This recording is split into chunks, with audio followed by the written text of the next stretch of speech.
కాకినాడ జిల్లా పిఠాపురం సామర్లకోట ప్రభుత్వ పాఠశాలల్లో నాసి రకం టిఫిన్ భోజనం పెట్టడంపై విద్యార్థులు మండిపడుతున్నారు. మధ్యాహ్న భోజనంతో పాటు టిఫిన్ను ఏజెన్సీ నిర్వాహకులు పంపారు. అందున ఆలస్యంగా టిఫిన్ను తీసుకొచ్చారు. భోజనాలు నాసి రకంగా ఉండటంతో విద్యార్థులు వాటి జోలికి వెళ్లలేదు. అంతర్జాతీయ యోగా దినోత్సవం నేపథ్యంలో ఉదయం 6 గంటలకే స్కూళ్లకు వచ్చిన విద్యార్థులు ఆకలితో అలమటించారు. Bendapudi ASR mid day meals agency నిర్లక్ష్యంపై విద్యార్థులు, ఉపాధ్యాయులు ఆగ్రహం వ్యక్తం చేశారు. మిడ్ డే మీల్స్ ఏజెన్సీపై అధికారులు చర్యలు తీసుకోవాలని కోరారు. ఇంకా తింటారదే స్కూల్లో యోగా దినోత్సవం నిర్వహించాం.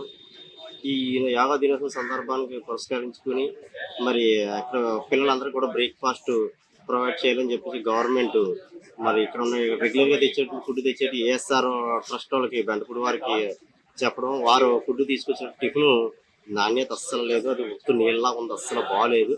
తినడానికి చాలా ఇబ్బంది పడుతుంది. అందరూ కూడా ఇబ్బంది పడుతూ పారేయడం జరిగింది. అలాగే భోజనాలు కూడా అస్సలు బాగాలేదు. ఈ రోజు వచ్చిన భోజనం అది మనుషులు తినేది అయితే కాదు, చాలా ఘోరంగా ఉంది, చాలా ఇబ్బందిగా ఉంది. ఇటువంటి నాణ్యత లేని ఫుడ్ పెట్టకుండా ఆకలితో ఉన్నంత ఉత్తమే లేదనే పరిస్థితి అయితే ఏర్పడుతుంది. ఇక మీదైనా సరే మంచి ఫుడ్ పంపించి పిల్లలకి ఎటువంటి ఇబ్బంది అవ్వదు. ఇదే విషయాన్ని మేము ఉదయాన్నే గమనించాం. మేము స్కూల్ సిబ్బంది వారు, ప్రధానోపాధ్యాయులు వారు, మేము కమిటీ వాళ్ళు వెంటనే విషయాన్ని గమనించి మరి ఫుడ్ కమిటీకి సంబంధించి ఎవరైతే మాకు మిడ్ డే మీల్స్ ఎవరైతే ఉన్నారో జిల్లా అధికారి వారికి తెలియపరిచాము. అలాగే ఏఎస్ఆర్ ఫుడ్ ఏజెన్సీ వారు బెండపూడి వారికి కూడా తెలియపరిచాము అసలు ఫుడ్ బాగాలేదని. కాకినాడ జిల్లా పిఠాపురం సామర్లకోట ప్రభుత్వ